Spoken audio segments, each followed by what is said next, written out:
In creating Good Pussy, I was searching for an idea, a word, a special word that would be universally understood by everyone, especially men, hoping that even those men who do not read other books will read this one. So finally, a book for the illiterate. 48 minutes of dogs barking, 48 minutes of dogs barking, 48 minutes of dogs barking, 48 minutes of dogs barking. Growl. Growl. 48 minutes of dogs barking, 48 minutes of dogs barking.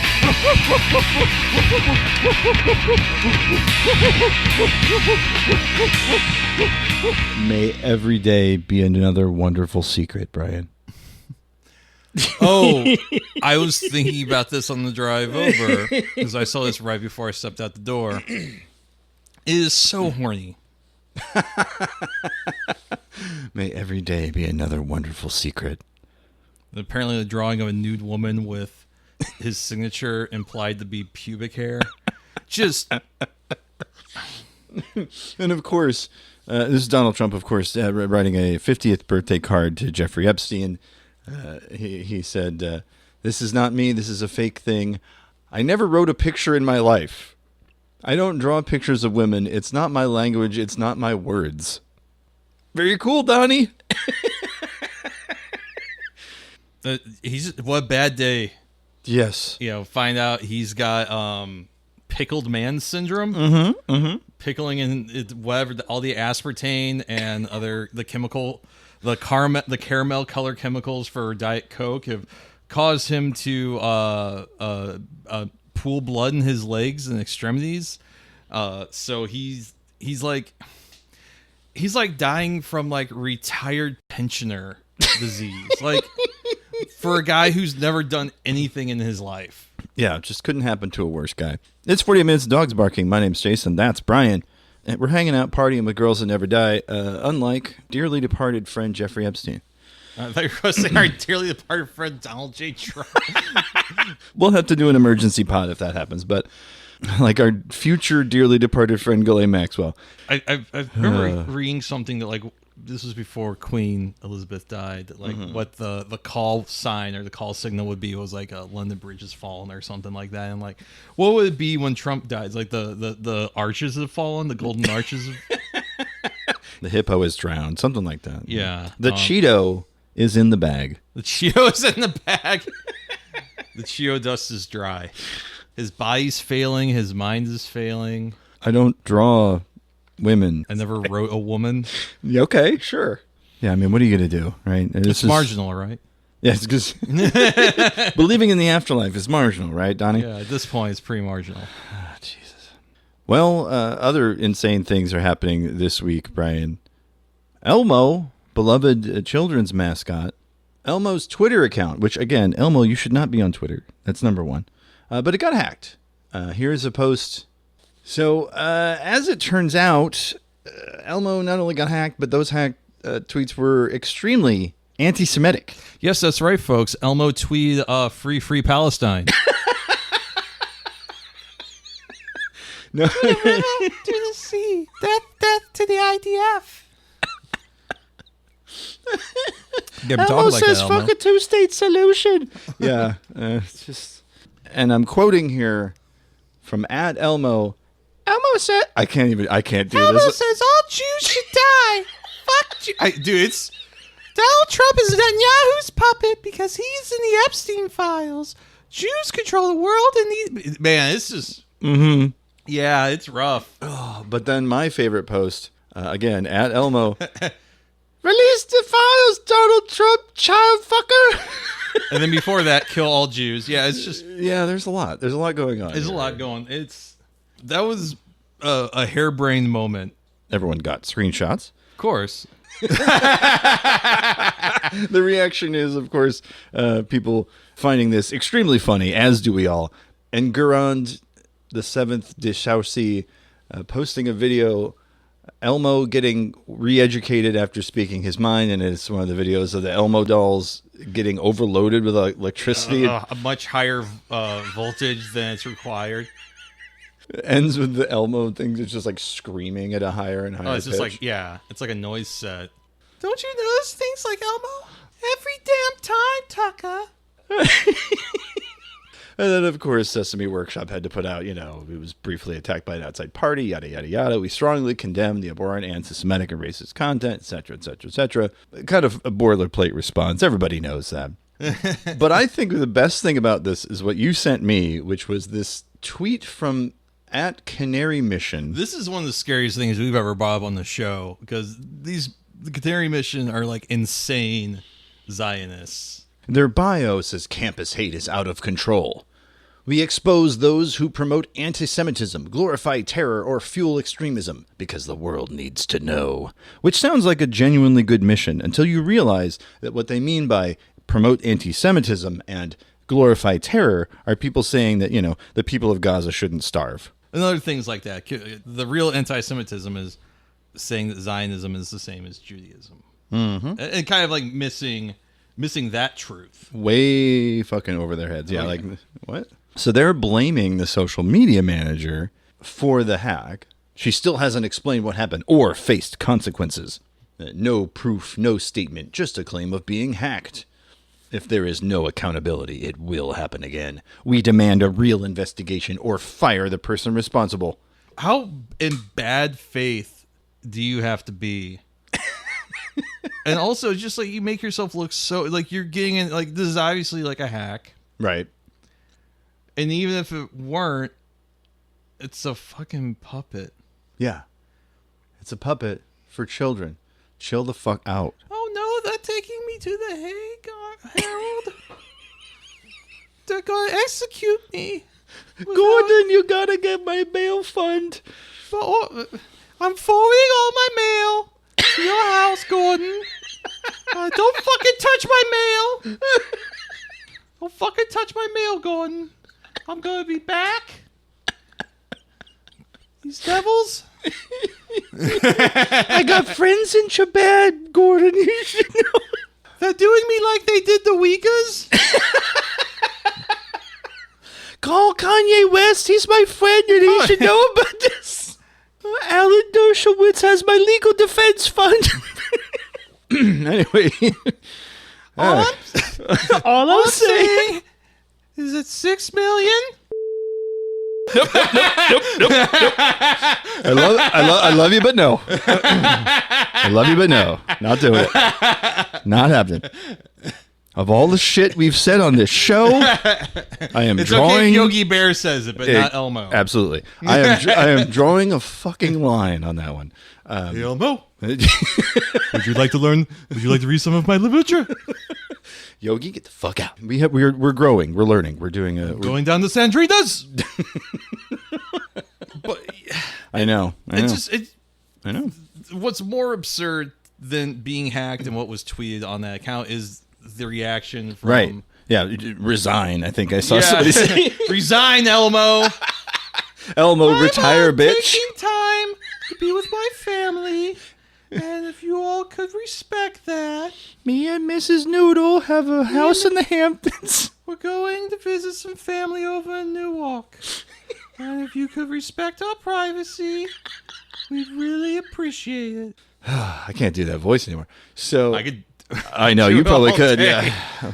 I am fucking broken in the head. So Hell this yeah. next one you just showed to me has done irreversible damage. So speaking of puppets, right? We had a nice little segue, Elmo, into whatever the fuck this is.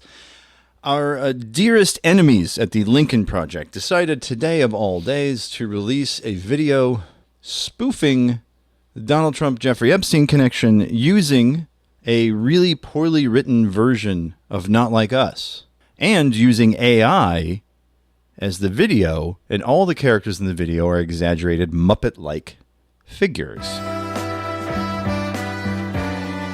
Catch up on the wall, yo. Catch up on the wall, yo. Bonnie says they're on the desk. Where did they go? Pam down in the shredder room. That's what we know. Your story has more holes than your course in Mar-a-Lago. What's up with these lame excuses blaming Obama? Your whole party hates you, your hat, and your mama. How many names you got? What cat got your tongue? You forget your BFF Jeff who likes him young. cover your ass and hide the files that you took. Oh, having Drake with Trump and Epstein is a choice. I thought at first that puppet was supposed to be the deputy FBI guy who looks like he is about to rat out everyone. The most scared man in the world. Cash Patel, yeah. Cash Patel. Bug eyes. That guy looks like just breathing. He's in over his head. And then you got John Cornholio or whatever. Yeah. Dan Bongino? I don't fuck all of these fucking. They all have stupid fucking names. Rick Tube's ass names. Yeah. Yeah. Like this is the Steve Jail like presidency. people, it feels like conservatives saw Scooter Libby and was like, you know what, we could do one better. We need more of that. Yeah. But I the don't like Muppets, the Muppet choice, like making the Kendrick Muppet was kind of weird. And please don't try to write a parody rap if you cannot make the lines scan. That's the thing with me. Ketchup on the wall, yo. That does not fucking work. The rhymes also kind of suck. And the videos, it feels AI like dog shit. I am Kendrick. I'm here to say that Trump is lame in a major way. Yes. It takes what is arguably one of the finest diss tracks since Hit 'Em Up and just shits all over it in the service of like, wop, wop, wop, wop, Trump really sucks. Cool, guys. Thanks. That is exactly what I did not want or need ever. I'm with the first response here on the Twitter at Haunt Dog. Oh, sorry, this is Blue Sky at hauntdog.bluesky.social. Great username. Senator quote ketchup defender meat lord, and the skeet is a group of conservative Republicans serve up some lukewarm AI slop. Liberals clap like seals, and yes, that is exactly the reaction the 154 quote tweets on this is giving. That is dog shit.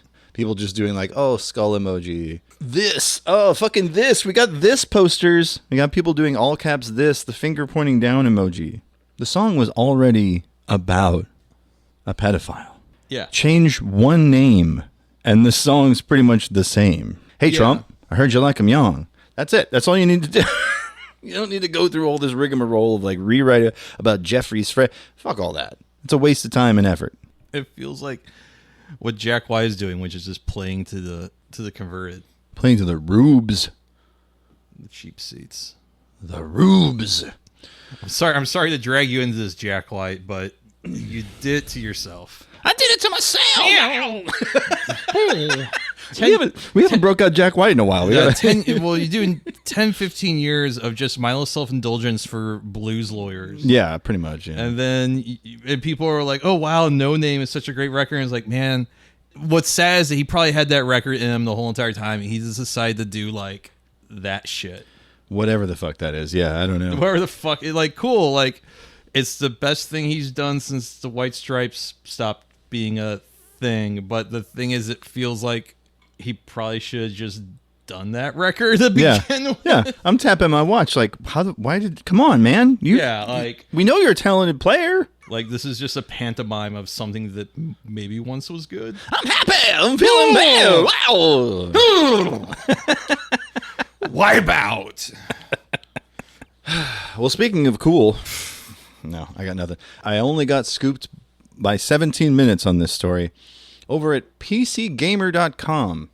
Laser Time's very own Tyler Wilde. Formerly Laser Time, sorry. Former Laser Time guy, Tyler Wilde, posted this. The headline, I have been fooled. Reddit user endures the roasting of a lifetime after asking how to download a 487 megabyte book they worked on with ChatGPT for over 2 weeks. And the subhead, there was no book. A Reddit poster going by emotional_stranger_5 says they spent 16 days working with ChatGPT on an illustrated children's book intended as a gift for a group of local kids. Believing that the chatbot had been invisibly toiling away creating 700 illustrated pages, they turned to the OpenAI subreddit to ask how to download the completed document. The poster did receive the helpful advice they were looking for, but only after being roasted to a crisp. ChatGPT had only been telling Emotional Stranger 5 that it had been building a 700-page book, Large language models produce sentences that seem meaningful and agree with user requests, but their eager to help tone doesn't reflect actual intent or the long-term memory required to generate outputs over the span of days or weeks. Nothing beyond the output we see exists, at least in typical chatbot designs, and there was no book to download. For numerous posters in the thread, Emotional Stranger 5 received due comeuppance for trying to produce AI slop for kids, though the frustrated bookmaker clarified they had not asked ChatGPT to write a book from scratch. They say they personally spent 2.5 months adapting stories from Indian mythology and wanted ChatGPT to improve the flow of their writing and generate illustrations. One confusing aspect of the user's plight is the number of pages involved. Who would feel the need to produce a custom 700-page book for children, and how could they write that much in under 3 months? My best guess, again, this is Tyler Webb, ChatGPT simply promised 700 pages because it's a number that exists, and not because there really were 700 pages of material. To see how likely it was, now he did the research, to see how likely it was that someone really spent 2 weeks believing that ChatGPT was cooking up a book that it wasn't, I asked the book to produce an illustrated version of Moby Dick. It affected the tone of a cheerful project manager and laid out everything it needed from me, including the book's text, style instructions, and a preferred output format. I uploaded the text of Moby Dick, which is in the public domain, and the chatbot produced a sample page with placeholder text where images would go. I was able to download that page as a PDF, but when it came time to generate, quote, the full whimsical illustrated edition of Moby Dick, the bot avoided the task, asking follow-up questions about my preferences and telling me that, quote, advanced PDF generation tools are temporarily unavailable. It's very convenient. And so he spoke to the guy.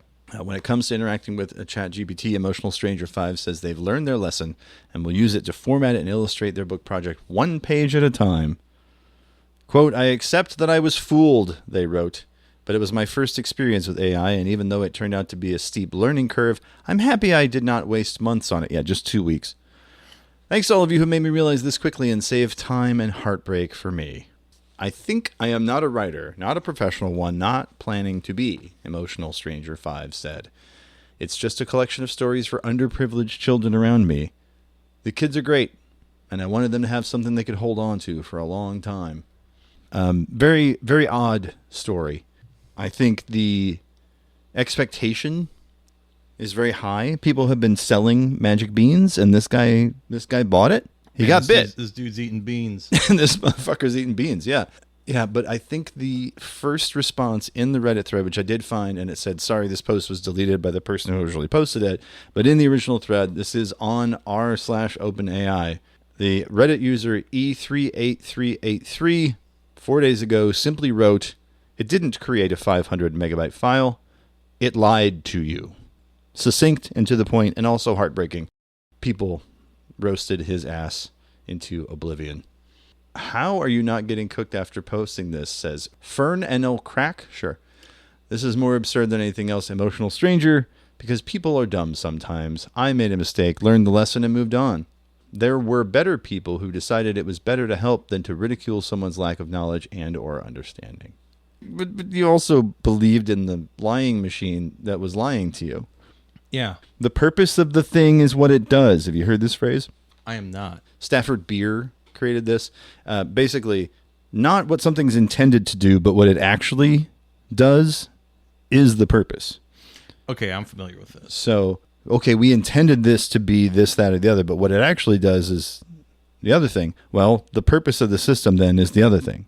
In the case of ChatGPT, the purpose of the system is to lie to you, because that is what it does. It's a black hole of money and talent and everything. Yeah, and I saw something the other day that like, oh, someone created like an AI robot that can like unload like a trailer. I'm like, cool, but will it ever have the heart to tell me, you know, it would suck my dick as a joke? And then I would say, oh, just as a joke? And I said like, oh no, it's because you're also pretty fucking cute. I don't know. It would have to be programmed with that response. It would have to have like at least one problematic trait. Make it flawed enough to be human. Yeah, give it a crippling gambling addiction or something. You know, like they made the first warehouse guy AI. It was too perfect, and then they let it say a couple slurs. Let it drink a Four Loko on the forklift. Then they gave it some flaws like driving around the forklift with its forks at chest height. Hell yeah. All right, let's go. We had to program OSHA violation variabilities into the AI so the meat bags would accept it. Yes. Had to give it just enough. Just tweak it just a touch, yeah. Well, speaking of tweaking it just a touch, no, that's not a great segue, but it's Crypto Scam of the Week, Brian. You're listening to 48 Minutes of Dogs Barking, the podcast. And now it's time for the Crypto Scam of the Week. MoonPay. Yeah, buddy. I haven't thought about these guys in a while. Mm-hmm. The folks at notus.org giving us this story in the money section. Okay, cool. As in, who no longer has it? The headline, the DOJ seemingly outed top crypto executives as falling for a Nigerian crypto scam. The subhead, the DOJ revealed Ivan and Mona as paying $250,000 in Ethereum to a scammer pretending to be from Donald Trump's inaugural committee. That's right, folks. The DOJ is trying to recoup funds from an alleged Nigerian scammer who convinced victims to transfer $250,000 in Ethereum as a supposed donation to the Trump-Vance inaugural committee. The DOJ, however, lists only 2 people as falling for this scam.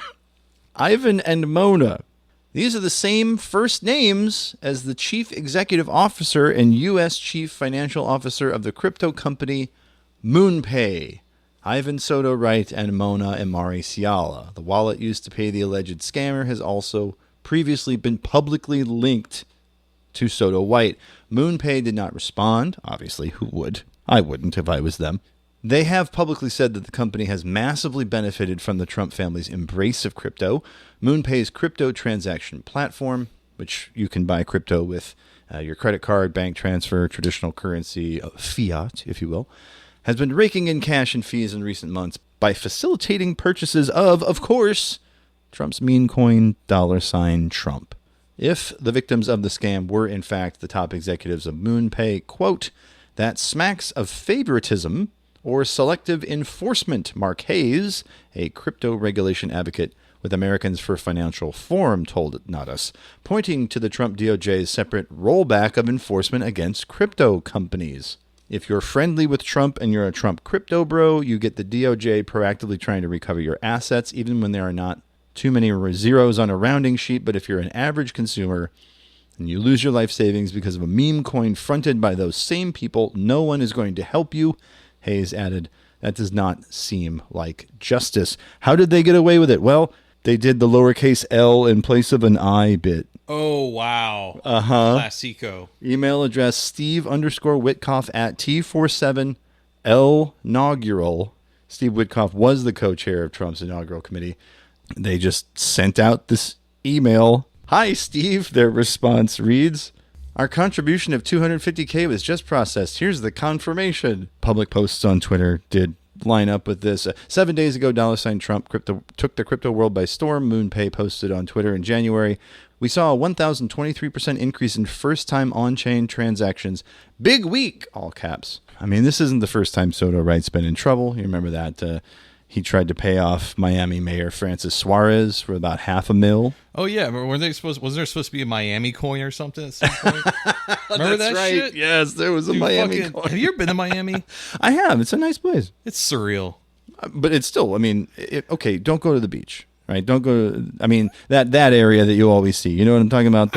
I've actually walked the length of Miami Beach. I thought it was a really interesting time. Gave me insane blood blister on my heel. Yeah. But just like seeing fat dudes and bumper-to-bumper traffic in rented Lambos, like listening to like the most generic trap rap, like was actually like, oh, this was worth every bit of pain that I'm experiencing every step.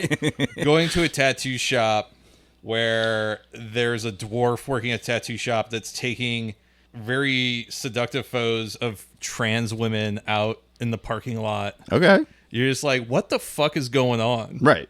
I saw a man walking down the street with like a tall boy of Sprite. And he was taking a sip. Like every 3 or 4 sips, he was sticking both of his fingers down his throat and then projectile vomiting onto the sidewalk. And Okay. one of the guys I was with was a real fucking wet blanket and was just bitching this whole entire trip. He, like, I don't even think he saw what I saw. But he just goes, I fucking hate it here, man. And I just, like, am watching this old man with a tall boy of Sprite, just like, almost like he's bored, just, like, taking a couple sips, getting something in his stomach. And I just go, man, I'm kind of feeling you. I kind of get it. Oh, Jesus Christ. Fucking Miami. I saw a guy on a mini bike just with a shit ton of carts. I wish I had a photo of it. I wish I did. Motherfucker, believe me. Yeah. It was one of those things I just couldn't get out of my bag quick enough. Couldn't Dude, quite just get like there. one of those little pocket bikes. You see dudes, Yeah. like, DUI men. Yes.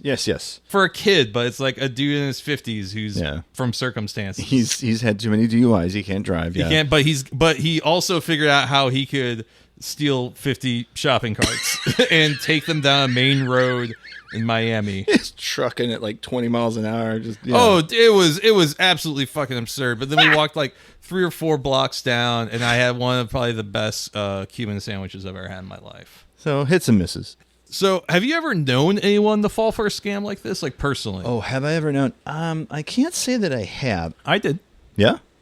I worked a job a couple years ago, and we had a salesman who they gave him free reign. A little inside sales guy gave him a little bit too much free reign too soon.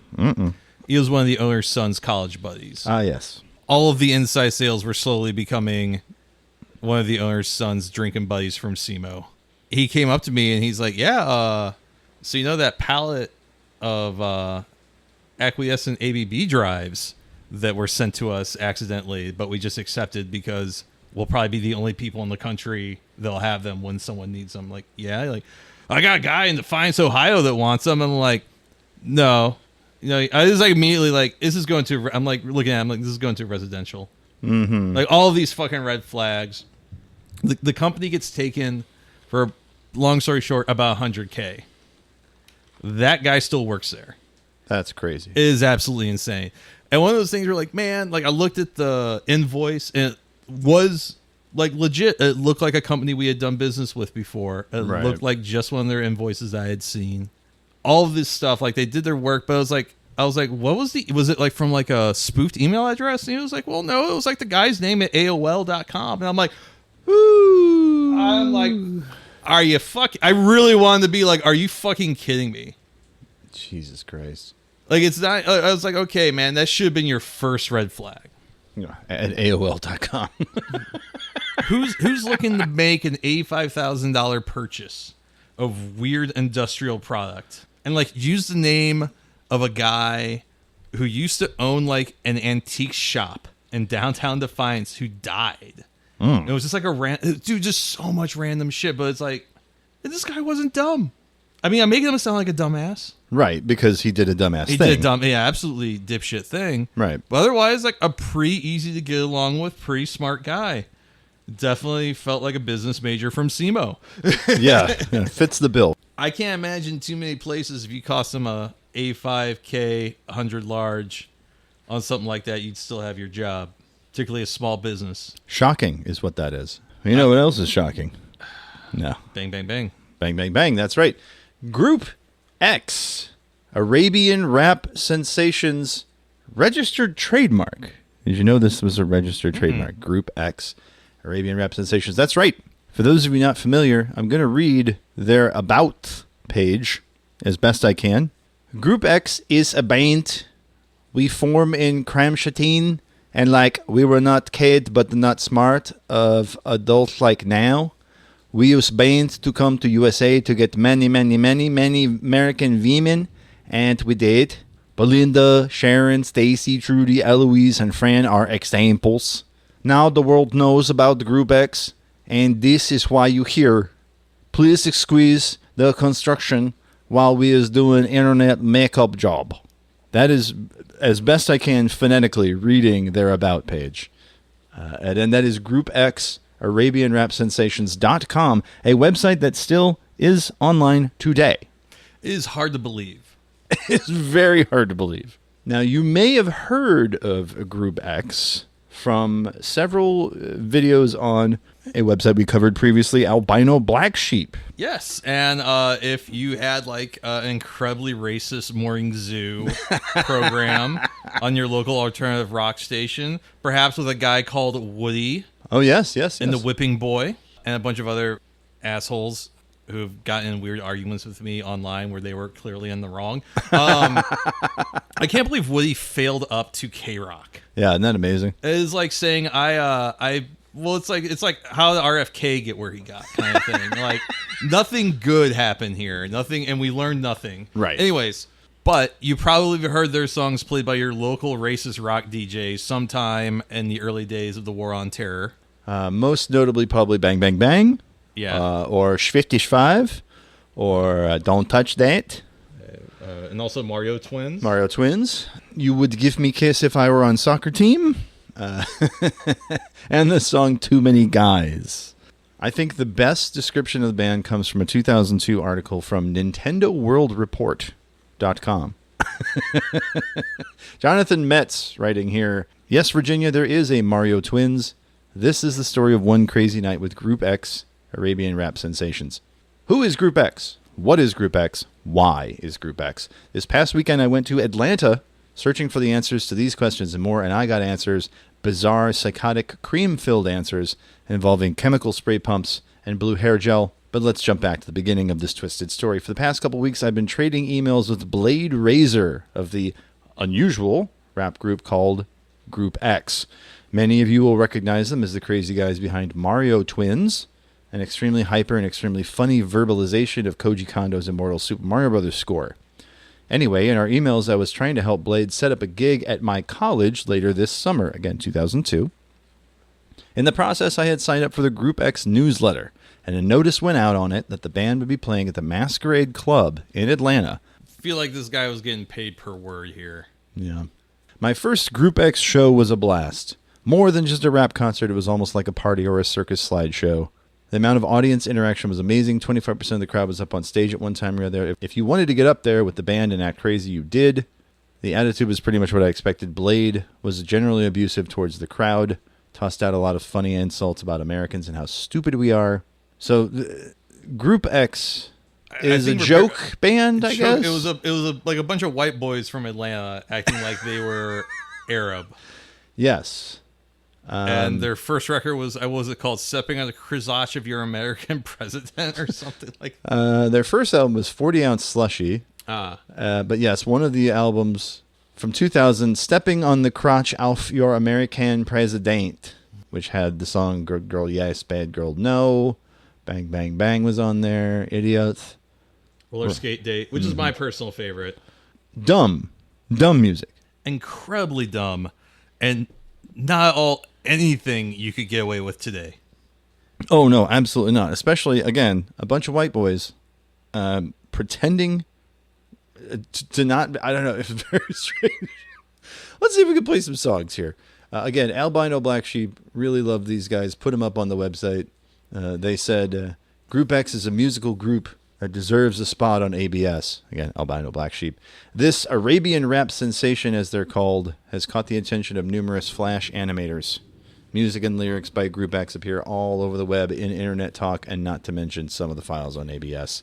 May have something to do with the strange spelling and pronunciation. I actually remember a kid in one of my art classes burned me a CD of all the Group X songs they had. Yeah? And I'm like, this is fucking weird. This is so fucking weird. So the one I remember most is 55. Shiggity swole, 55. Shiggity swat, shiggity 5. Shiggity swole, 55. Shiggity swole, 55. Girlfriend's age, 55. My IQ, 55. You must pay. 5 plus 5 is 50, 50, 50. 55. Shiggity sweaty swat, 55. My IQ is 55. Shiggity sweaty swat. Incredibly stupid. Incredibly fucking stupid. And yet, 20 years ago, we were like, oh, this is great. Comedy gold. All my man babies, sir. Bang, bang, bang. I think probably from the same record, it's probably the best one is the version of Can't Touch This, they go Don't Touch That. because they just used the straight up the Temptation sample and the extremely amateurish stick figure. When Flash was new, when everyone was just doing stick figures. Yeah. My music hit me so good, made me say, oh my god, thank you for giving me a two-hit rhyme and a two-hop beat feel good. And I don't know what, but that's my hot dog, and you can't touch, so get your hands up, and you know what, that's my hot dog. Can't touch. Can't touch that. Hands off. Get away. The charming Arab jokes of 2002, folks. There are, just like Dracula Flow now, and just like some of the other shit I've been listening to that's just completely destroyed my brain for a while after 2002, can't have it wound its way into my vocabulary. It just happened. I will still say to the new cat who has no idea what Group X is, I'm cooking. I made burgers tonight. He's trying to get up on the counter. Don't touch that. Can't have it. You heard this fucking song all the time. Between, like you said, the Morning Zoo radio shows, or just like seeing it come up on MySpace or wherever it was that you were posting at the time. Fucking even the RFT wrote an article about this. They sure did. Yes. I don't know if I can find it though. I wasn't coming up with anything I think good. it has been a topic of discussion for the last couple of weeks of how the porno idiot that bought the RFT has completely ruined it by removing all of the mastheads, or all of the bylines, I should say. And also changing the URL.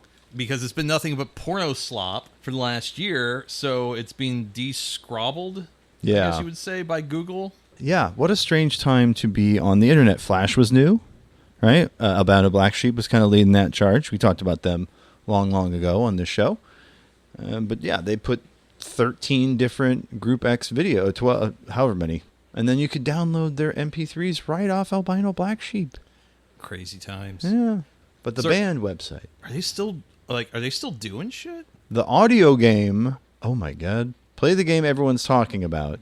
Time to push the boundaries of traditional setup and reply card games and take it to the next level. Pair hilarious audio clips, yes, you can actually hear them, with funny setup cards. So this is Cards Against Humanity, but with ancient memes. Yeah. David After Dentist is one of the sound cards you can pull up. Jasmine Masters doing I'm Not Old Enough to Be Going Through All That. So I'm guessing there's a Group X reference in one of these? There is. Let's see here. We've got Charlie the Unicorn. We've got Antoine Dodson.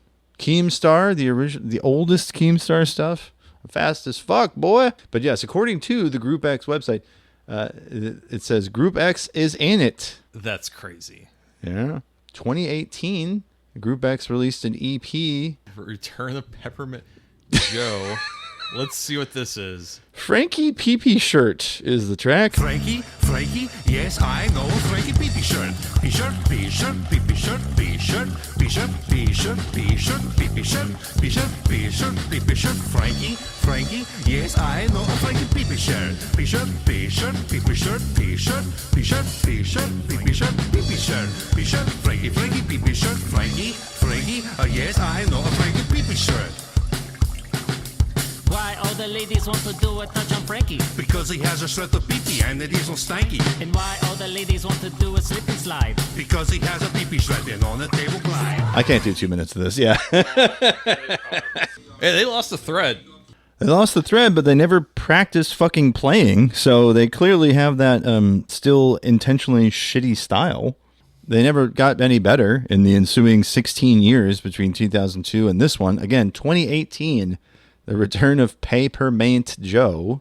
They can't decide where their accent's actually from, I think is the big problem that I have. From song to song, you cannot tell whether they're trying to be Slavic, whether they're trying to be Habibi. Like, what? what is the fucking accent? Yeah, it's disheartening. 2020?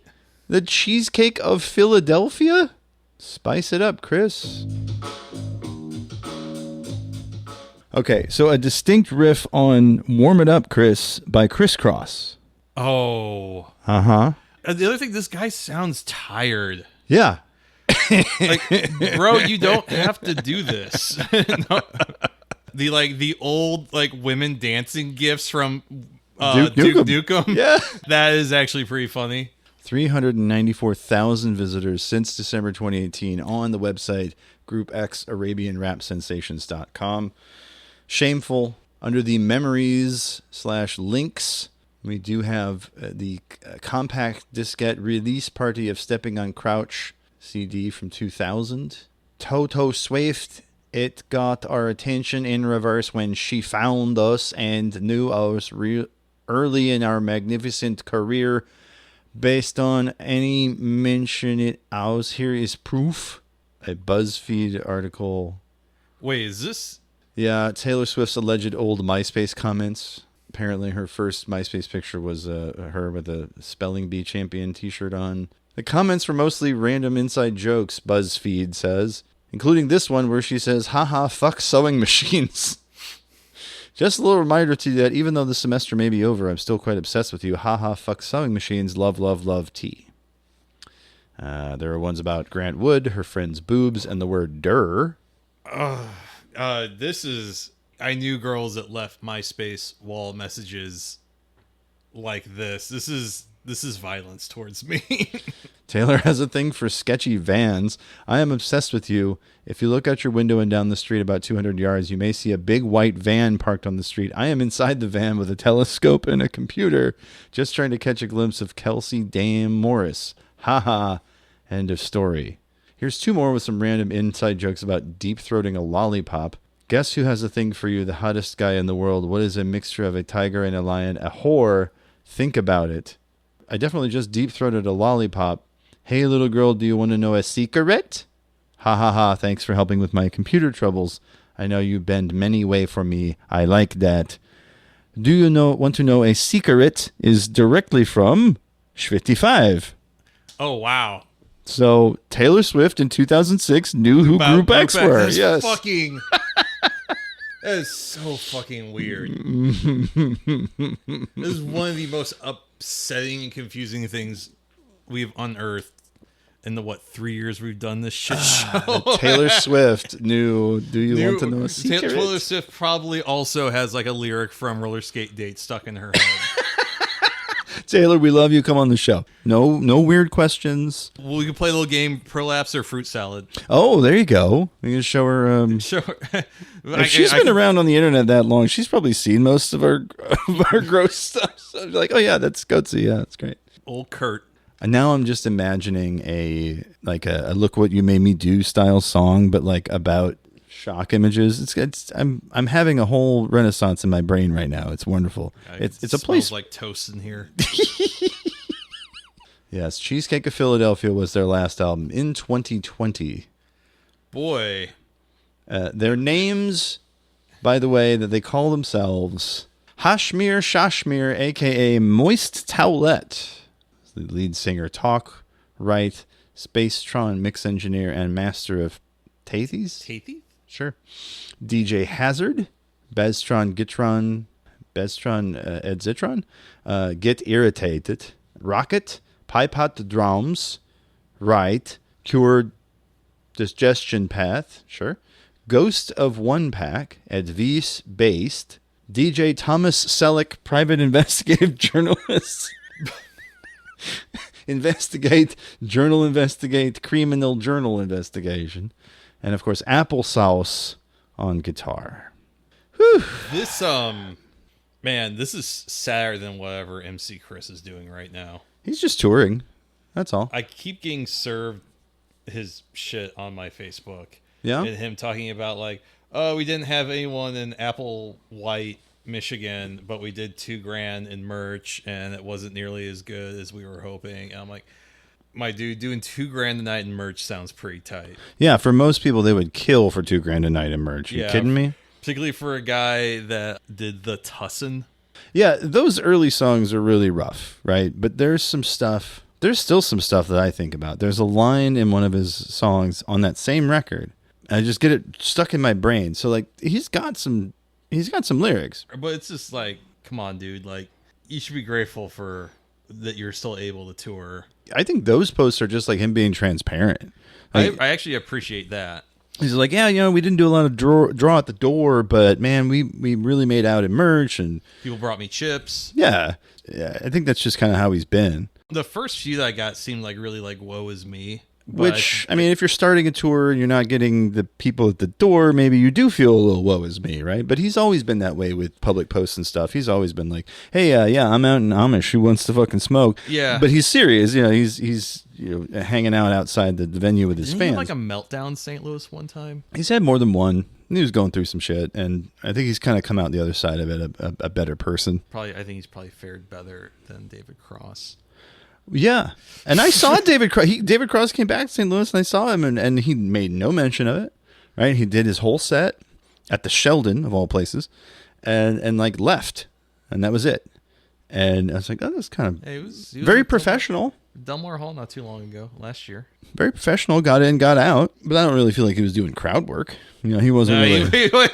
Right? He's not going to ask anyone what they feel. Uh-huh. No, he probably knew better. Yeah. I'm like, fuck you, Dave. Yeah, oh, okay, I get it. Yeah. I'm going to do the good pussy bit now. Yeah, exactly. I hope you have a good pussy day, St. Louis.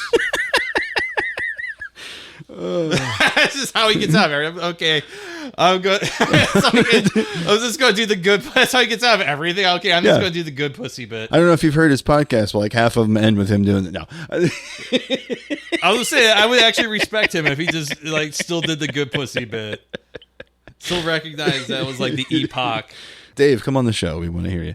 Anyway. Just don't make me watch the Bob and David show. Oh, with Bob and David, you mean? Yeah. There were some sketches in there that were good. Oh, remember how naive we were? We're like, oh, Netflix is going to make everything good again. Yeah, I know. And then perhaps there should have been some more minding. Perhaps, yeah. I'll talk about that later. Actually, that's in the breath mint for me. But anyway, it's time, Brian. We're gonna get real swifty with it. I've counted to 55, and I'm telling you can't have it. And I think we're good. Group X was just kind of like this weird thing. It's still going, but it was also just kind of like post 9/11 weird Islamophobia, as he's dropping Habibi in songs and stuff, and like I talk like this. Roller skate. Yeah, pin down the accent. Are you Pakistani? Are you Italian? Are you Slavic? What the fuck is going on with the accent? Yeah, it's really fucking weird. So Brian, this is Shock.jpg. And now, the moment you've all been waiting for. Shock.jpg. I thought of you for some reason. I don't know why. But it's called How Do You Want Me to Wake Up? Courtesy of our good friends over at Chaotic. Terrified if you had me in mind. I only had you in mind because I like in the last couple Shock.jpgs where it's just been like, let's make Brian laugh and also be gross at the same time. So with that in mind, that's why I found this. Now, the actual title of the video on Chaotic is Golden Shower, which kind of gives the game away. The text on screen is Como quiero que me despiertes, which is how do you want me to wake up? Okay, gentleman is sleeping on the sidewalk, and an older woman is just like pissing on his face. It's like 15 seconds long, and he's clearly just like fallen asleep on the street. And this woman walks up, and you don't even see her walk up, but she's clearly also just like been on the street. You can see her sandal has been kicked off. She has her skirt hiked up, and she's aiming her piss stream right on his face. Once the video starts, you can actually tell she's been pissing for a little bit. Oh yeah, like it's come off the sidewalk onto the street, and he still hasn't woken up. He's just like, I'll get up when I get up. He actually puts his hand on his head at one point, sort of wakes up, but then, fuck it, and puts his head back down. Man, you know what? I've been there. The whole time she's pissing, right? Twice in my life I've been woke up by earthquakes and pretty much had the similar response. Well, yeah, earthquake's one thing. It's just like, I literally woke up from an earthquake, and this earthquake, oh gosh, what was this? Almost 20 years ago. Yeah. Middle of the night, I just started thinking to myself, this is how I'm going to die. And just went back to bed. Yeah, that would have been right when we moved to this neighborhood at the apartment down on Cleveland. And yeah, it was. I was in bed, and what the fuck? The piss? Shit. Shaking, and then my wife slept through the whole thing. So, Yeah, you and my wife, two peas in a pod. I just think this is just genuinely so funny. And the fucking music, I still can't identify what song this is. I'll play it again. This is the song the mariachi band plays at the Mexican restaurant where you're wondering where, like, your second beer's at. Like, dude. But the three guys in the corner are like... Yeah, or they come over to your table and you're, like, having, like, a really serious conversation with someone, like talking about some real shit, and they come over and they're like, play a song for the lovebirds. And it's like, yo... Not the time. No. Like, you don't want to be here for this. So it's like a 2.5 minutes of just staring at each other, being like, we got some mean shit to say to each other. And now it's like, cool, we got to listen to them playing like La Bamba or some shit. Or like... Oh, no, it's going to be a slow love song when they get to your table. Yeah, it's going to be a... And you're going, Good, great job, guys. And then you think the song's over. Nope. We got a fourth chorus. All right. And a key change. Oh, great. Second movement. Key change. The guy with like the little weird ass guitar with like this like 18 courses. He's gonna come in and he's got a beautiful soprano voice. Oh yeah. Just absolutely cool. So I'm trying to tell this person they should kill themselves. Mm-hmm. And you guys are interrupting this with your beautiful gift of music. If you loved me, you would do it, and then you loved me, you would do it. You really gave a shit. You blow your fucking brains out. Prove it. Yeah. Take a cop's gun. Take a cop's gun. Walk into a Walmart. Take some hostages. Yeah. Let me know you care. Show me because you sure shit haven't shown me any other way. Right. That's right. Make them send in the fucking drone. Send them to hell where they belong, and then I will know that you care. Finally! Finally! All it took was abducting a school bus of children outside of Cahokia Mounds and driving them into the Mississippi. Then I can finally know that you care about me. I get it now. Thank you. Thank you. God, that'd be the most interesting thing that would ever happen to a kid visiting Cahokia Mounds. Is getting murdered. Well, I mean... like, here's some tall dirt. Wow. Great. You'd think this would be more impressive. Yes, actually, there's a reason why St. Louis used to be called Mound City. But now we just have this one left because we decided that we needed more druggeries and apothecaries in the hill. Yeah. God.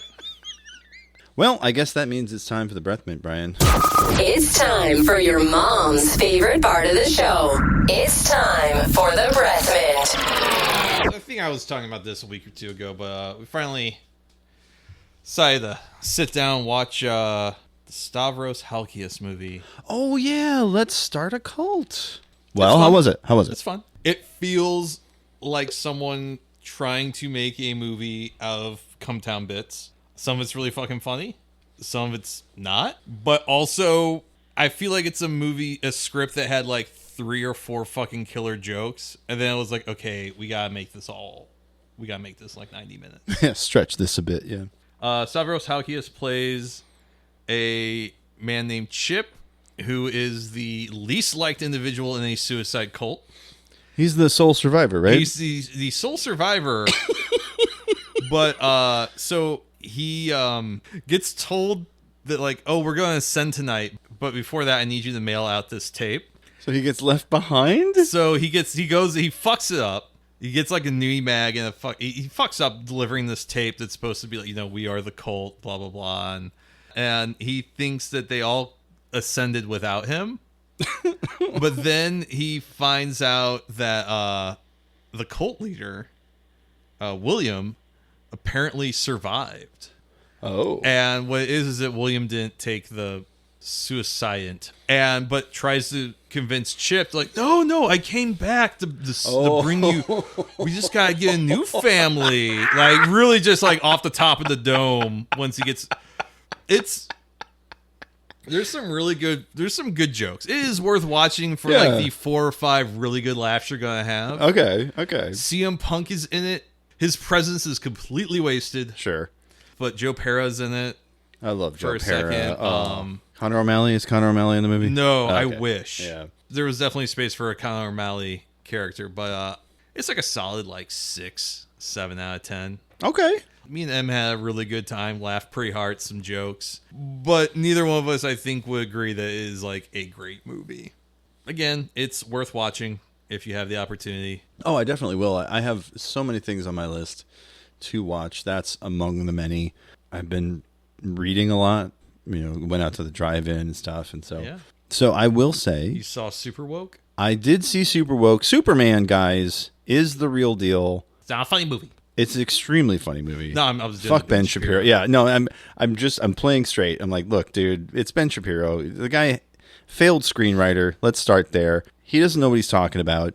James Gunn is probably the best thing that's happened to DC in a million years. The greatest St. Louisan since Phil Schlafly. Fantastic. We love him. He got Nathan Fillion to show up as a Green Lantern. He had him play Guy Gardner, the most dickhead Green Lantern, which is perfect for him. It had Alan Tudyk as a robot, as one of the Superman robots. Crypto the Superdog is in it, and he's hilarious. Mr. Terrific, which is such an underappreciated DC character, and I'm so glad he's in it. Hawk Girl, we love her. So the whole ensemble is great. Rachel Brosnahan, I never can get her name right, but Marvelous Miss Maisel is Lois Lane. The young kid who is not Jeremy Allen White, but looks suspiciously like him. From playing, the Righteous Gemstones. Thank you. Yes, that's right. Yeah, he's playing Jimmy Olsen. That kid's got a future. Oh, absolutely. Nicholas Hoult as Lex Luthor. Like, the cast is dynamite. Everybody's playing it to the hilt. It's funny. It's charming. It's got NoHo Hank from Barry as Metamorpho. That's a character that you would never in a million years have thought you'd see in a DC movie, and here he is. Right? Everything that they throw at the screen, it's constant. The movie just hums along on this really weird energy, and it's just constantly going. But it also says Israel's poopy. It says that being an imperialist is poopy. And some people have read that as being, it's about Israel. It's not really, but it kind of is, because it's very generic. The one thing I had a problem with, actually, I have two quibbles with the movie. And they're very minor, so this is how you know it's good. Number one, Bradley Cooper as Jor-El. Wouldn't have done that myself. He's in it for all of a minute, though, so it's blink and you'll miss it. If you're not paying attention, Jor-El's part kind of comes and goes. And part two is Ma and Pa Kent sound like the most country-ass bumpkins you have ever heard. Y'all just came all from the sky down over there in the holler. Some boomhauer-ass damn, parents. we got another one of them space boys around here. Good thing ain't no color folk. And according to James Gunn, he went to dialecticians to get this deep Kansas accent right. Didn't feel right to me. We live right next door, and I don't think I've heard someone talk that Southern who's from Kansas. I don't know anybody that sounds like that from Kansas. Two minor quibbles, right? I mean, it's like, John Goodman in Righteous Gemstones sounds like a dude from Southern Missouri. Right, and because that's where he's from.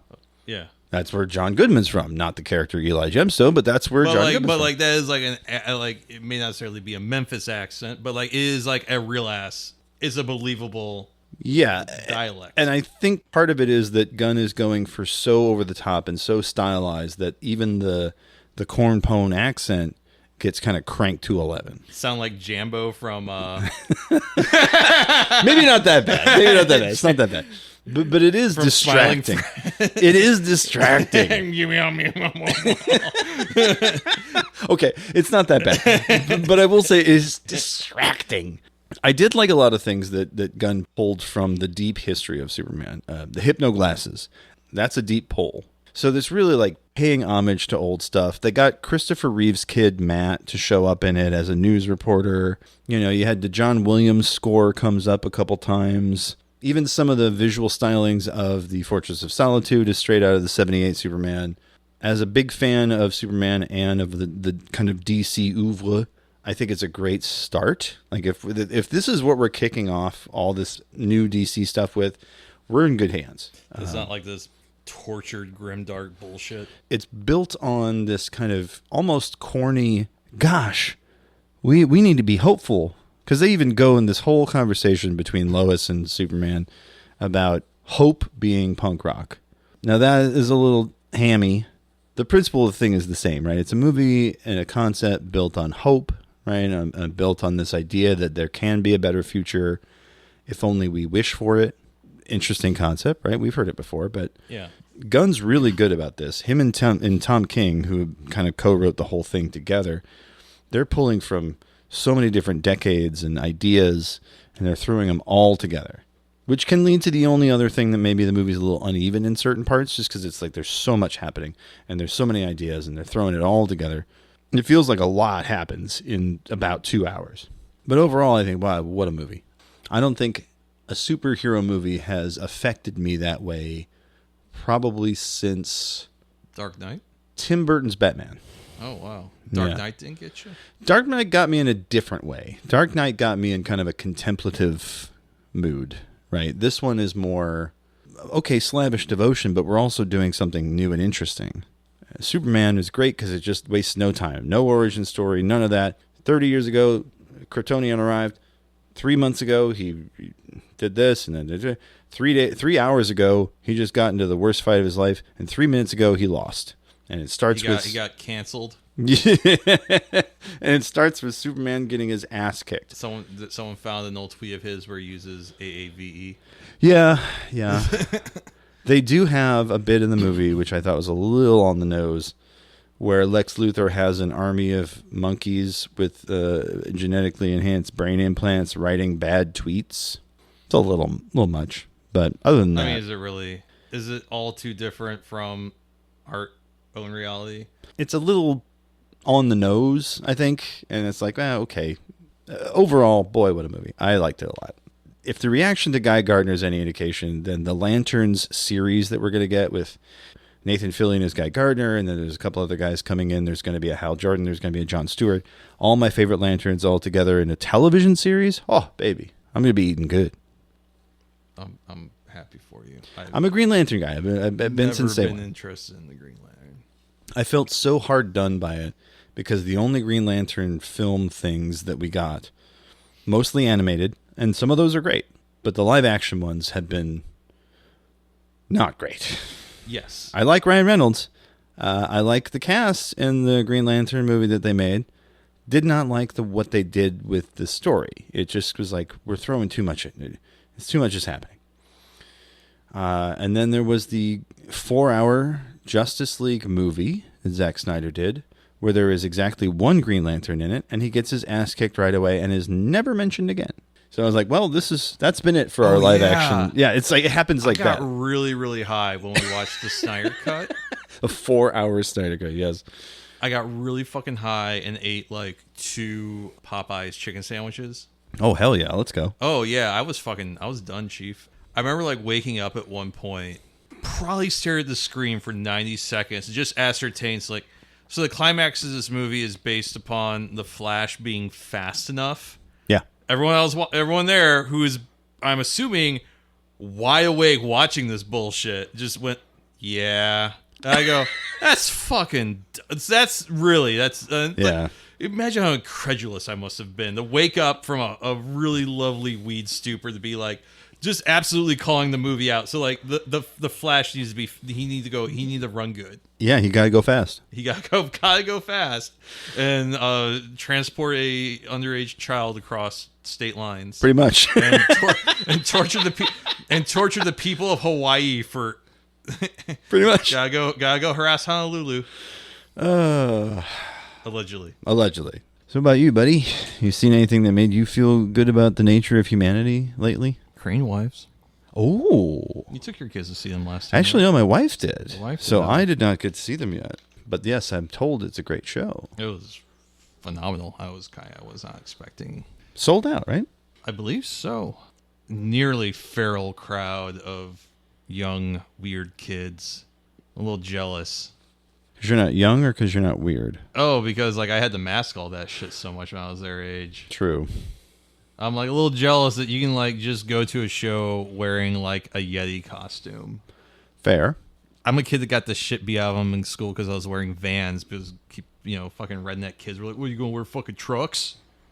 Yeah.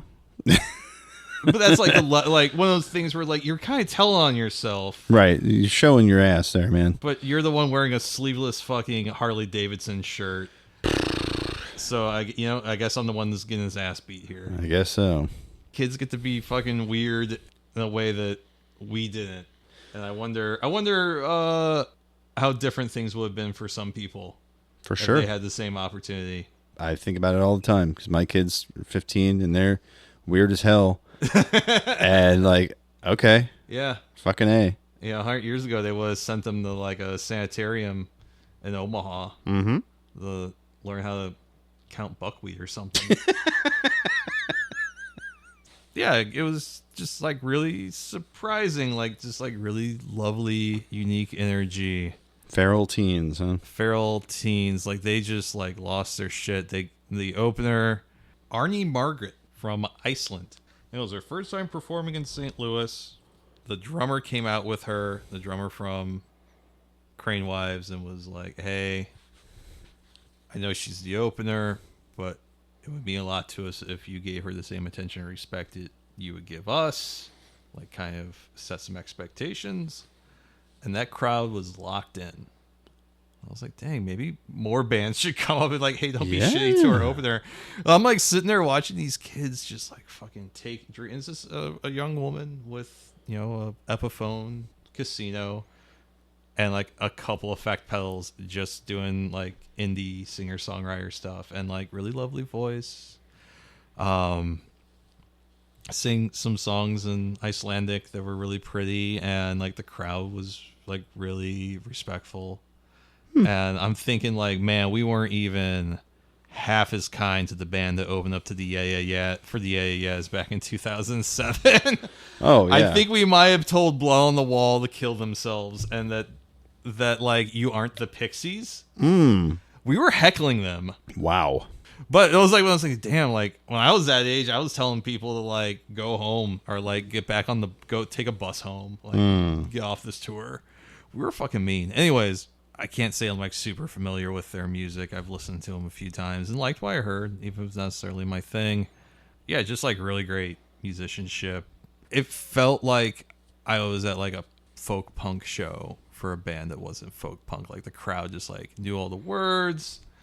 We're singing along, like just the band was like all smiles, having a really fucking good time. Just like, oh, this is, I wish every show kind of felt like a little bit more like this. I only really get to experience that maybe a handful of times a year if I'm lucky. Really good lead guitar work. Everything just felt right. I don't know really how others describe it. They're like, oh, this is just like good. I messaged you that I'm like, I think I'm the only straight guy here. The only straight guy here that wasn't a dad. There's that. Yes. A lot of kids walking around with like headphones on the entire time and like, oh, this is very ADHD coded, very genuine artists. Like, just like, oh, this is just like fucking cool. This feels like something that we're not supposed to see anymore because it's not TikTok friendly or something. And I'm maybe talking halfway out my ass here. Maybe they are. But I didn't like stalk their socials before shooting the show. I don't know necessarily like what they're 110% about, but it felt like I saw a lot more music 10 years ago like this, that or at least had that connection. It's just like, oh, we're just musicians playing real ass music. And it'd be really weird if they didn't like blow up from this point, because it seems like they're primed. That's my weird observation of a show that had a demographic that was half my age. So my last thing is Squid Game 3. I heard it was not very good. You heard wrong. I enjoyed the living shit out of Squid Game 3. I think that a lot of the things that people complained about to me were strengths. I think keeping the focus very tight on the main character from the first two was good. The ensemble continued to just really nail a lot of the stuff that I liked about the other two bits, because the whole show is about desperate people in desperate circumstances, showing that they can be just as monstrous as the VIPs who pay to have them do these things. Obviously a very unsubtle message that money is the root of all evil, but also that the series takes great pains to interrogate these characters about, like, how far are you willing to go? Sure. It splits its focus a little bit in parts 2 and 3 because there's these added wrinkles of, you get to follow one of the people in the pink suits. I forget what they call them, but they're the ones who, clean up, and they're the ones who, like, go around shooting the wounded people and then, setting them up for the organ harvesting. So you kind of follow that, and then you also get a look a little bit deeper into the inner lives of, the game master. All of it is in service to kind of ask this question of how far would you go? You also get this kind of side story about the cop who was shot in one season and comes back, and he's on his quest for vengeance, tries to find the island where the games are happening. At the same time, the fundamental question for all these stories is the same. How far would you go? The cop, how far would you go for vengeance? The 456, how far would you go to see your daughter again? Some of the other characters, you're like, how far would you go to have a normal life? It really is of a piece. The creator of the show very clearly, once the first season had done and had become kind of a cultural juggernaut, had to reckon with that a little bit. And there's a few moments in the series where you as the audience are asking, why are we watching this? Like, why are we watching misery? And even asking this same guy to go through the same experience, but with new added wrinkles, like the pregnant woman gives birth in the middle of one of these games. And so now there's a baby in these death games. They're clearly innocent. Like, there's no question about that. How far would you go to protect them? It's a show with big ideas. It may not stick the landing, but I think overall the fact that it even has the balls to ask them and do them in such a way that it's A, entertaining, and B, thought-provoking is a mark on its record. Some people didn't like the ending. I thought it was pretty much pitch perfect for the way the show's been going. There's some weak moments. There's definitely some leaps in logic that the show has to make to get to where it wants to get, which is always going to happen with a drama series that had a longer season split in half.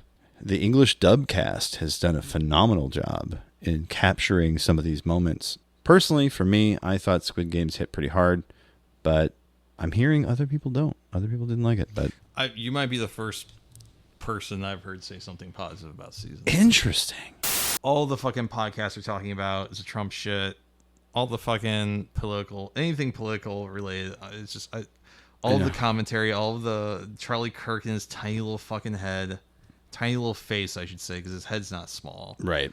All of that. I mean, I'm not trying to go on a tangent, but just no, I get it. It's really fucking permeating my brain. I get it.